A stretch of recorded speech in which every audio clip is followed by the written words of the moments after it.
Kanina foreigner daw. Oo, Akala daw nila foreigner. Oo, akala nila sa salon foreigner.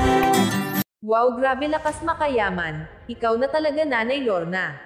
Jan Stock Vlog ang inyong lingkod muling nagbabalik upang magbigay mixing reaction video. Mapapanood po ang kabuuan sa channel ni Sir Paul Pugong Biyahero at syempre pa-subscribe din sa kanyang channel. Thanks po ng marami.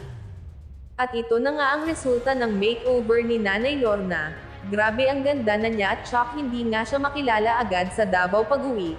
At alam nyo pa, pinagkamalan pa itong foreigner sa salon, at pag-uwi agad namang pinakita ni Sir Paul ito sa kanyang nanay at hangang-hanga ang naturang matanda dahil gumanda nga si Nanay Lorna. Nasabi pa nito na kapag ganon kahaba ang kanyang buhok, gusto din daw niya tulad sa buhok ni Nanay Lorna dahil nakakabata pala. Ay, wow!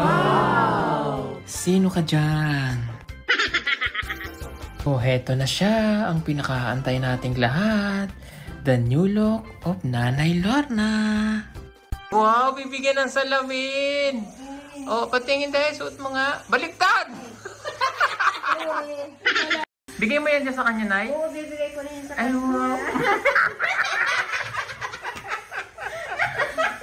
Bibigay ko lang ganda. Bakit pala ako magpahaba rin ng bukat, ganitin ko din ang ahit. Nakakabata pala yan.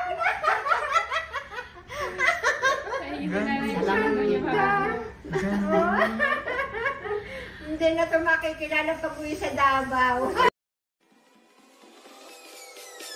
Peace.